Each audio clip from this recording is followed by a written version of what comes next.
I'm sure you'll agree that although we're not professional standard, this body shell is more than usable. And if you haven't airbrushed any shells before, I think if you achieved this kind of result, I think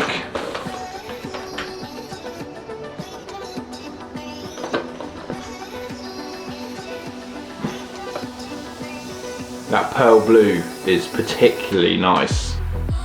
Guys, welcome back to another video in the painting series. It's been a little while since we've done one of these, but we're getting right back to them. New year, lots of new shells. And in today's video, we're going to be painting this super simple, I would consider relatively easy, airbrushed body shell. Now, just a very quick couple of points before we get right into the video. This shell has no complex shading, no complex designs, just straight, clean lines that I think is super easy for a beginner to achieve. And that's what this is about. I'm starting to introduce details into my painting body shells, but I think it's important for you guys at home to learn the basics first. I'm at the stage where I'm now going to start introducing shading, but it's all part of the journey. You're not watching a professional airbrush painter, you're watching someone that's learning the process, hopefully making the mistakes so you don't need to. So I haven't featured it in the video, but I mask my body shells with Bitty Design liquid mask, and I use a separate compressor and spray gun for that. I don't apply my liquid mask with the small compressor that I've got in here. I use just a large compressor that I've got in the garage and a typical kind of fence spraying gravity thread gun. So yeah, nothing too serious there, but that's how I apply my liquid mask. Another key point is to always keep your bench or your area clean. It can become quite hectic sometimes with paint and bits of mask and knives and blades everywhere.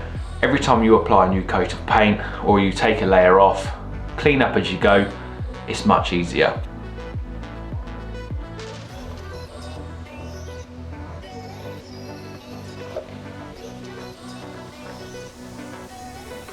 I'm sure you'll agree that although we're not professional standard, this body shell is more than usable. And if you haven't airbrushed any shells before, I think if you achieved this kind of result, I think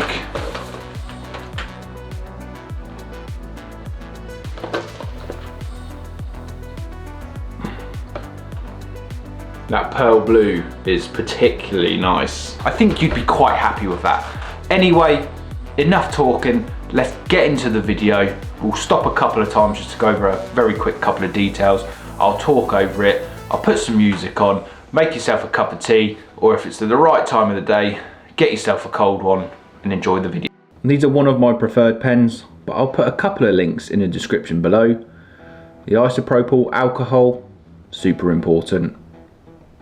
Just a simple cleaning microfiber cloth, and that's all you need.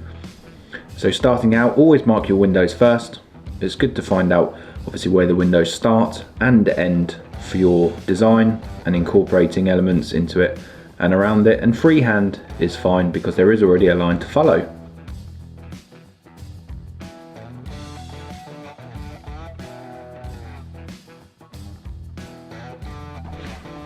Keep your header cards. This is something that's crucially important. It's a perfect ruler and it contours to the shape of most body shells.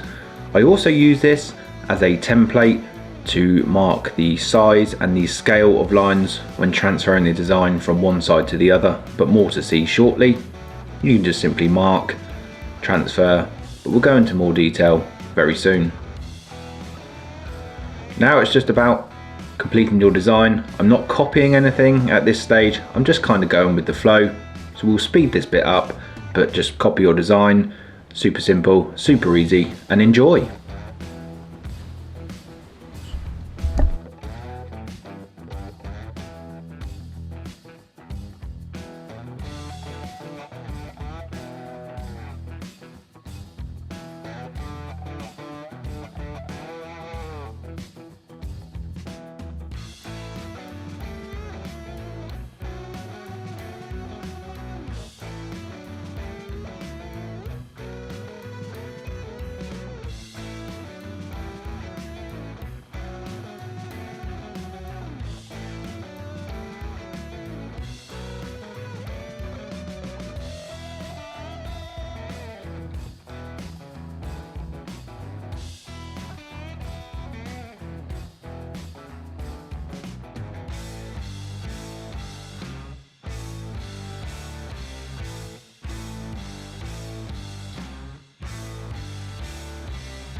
Once you've completed your design on one side, simply copy that across, use the header card for reference or measurements of line if required, but just go with the flow, copy the design from one side to the other. Now it's time to start doing your initial cut lines. So I actually use a regular Stanley blade for shells that don't require anything complex. I just find it's easier to hold. I do have a selection of other knives and blades that I use, but for this design, it's all nice straight lines. I like to use a full Stanley blade, but obviously, if you do choose this method, be super careful.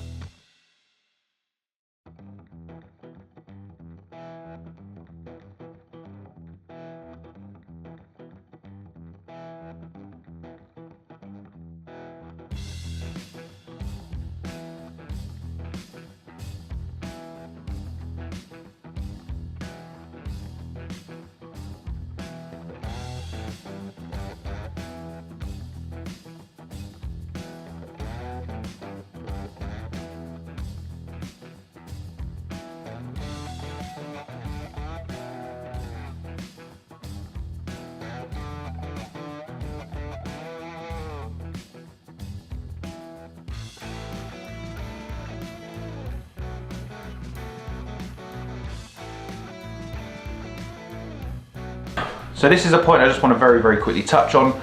So you can mark your outlines with 2 lines on your shell if you want to do that. I find it easier, I learned this technique from somewhere a little while ago. Do 1 pen line, take it off with the alcohol remover, and then you can do your secondary line to create your full outline with the knife. So you can actually see exactly where that cut line is. So you're using that as a reference rather than a pen mark, which depending on the thickness of your pen can have some tolerance differences there. So I find I remove the pen lines and then I can just get an almost equal line. That's a lot of lines. Let's carry on. So there we have our cut lines done. And as explained, we've now got our outlines complete as well, just by following the first cut line as a point of reference. Super easy. I use the Iwata HPCS Eclipse airbrush, and yes, this one does need a clean. This is just my preferred airbrush of choice. Straight in now with the pearl blue, and this is actually a fantastic colour. Always shake those bottles.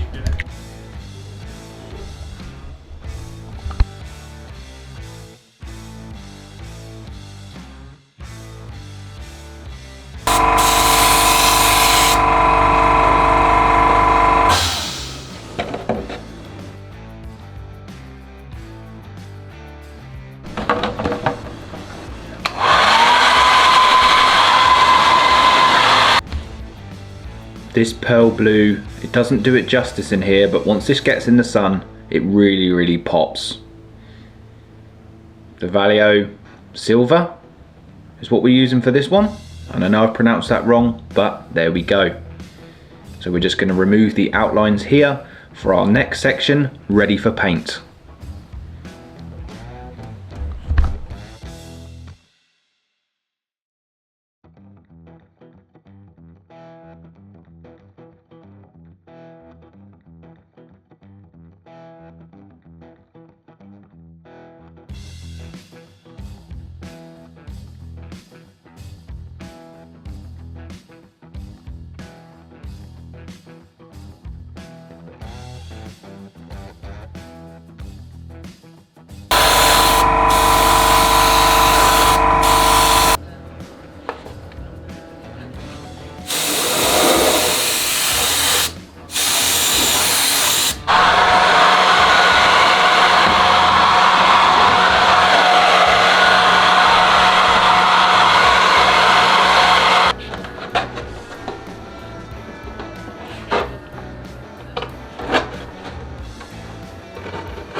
So now our outlines are painted. We're going to remove the front section, which is going to be our blue. And this blue coming up is actually a sensational blue by Hobbynox. I really like this. It is kind of like a sky blue, if you like, but it really pops against the pearl on the back. Before we do that, we're actually just going to add some honeycomb designs. We're going to keep it really simple, but we're going to use the pearl blue from the back onto this section to create some contrast onto our slightly lighter blue. Really simple process. We don't need to be careful really with the shading, just light strokes, because we just want to put down the slightest amount of paint just to give us a little bit of a faded design, as you can see.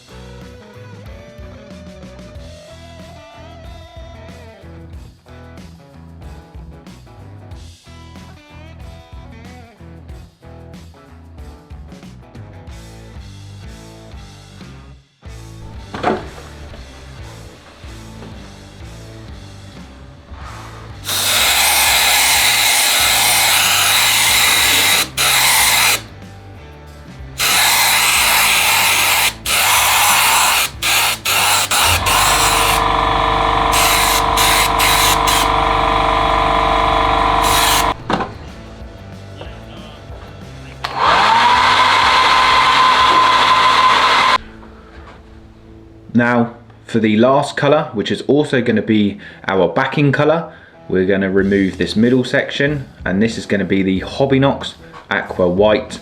I do particularly like this white. It's a solid white and it always comes out perfect. So this is actually, as just mentioned, going to be our final colour, but also our backing. So we just need to coat the entirety of the shell, and we should get ourselves a nice design.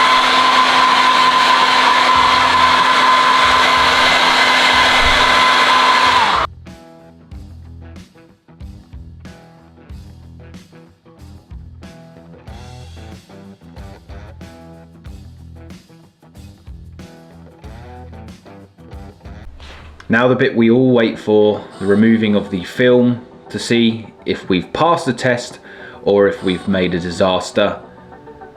This one's looking good so far. Lines are quite crispy. I think we got away with it this time.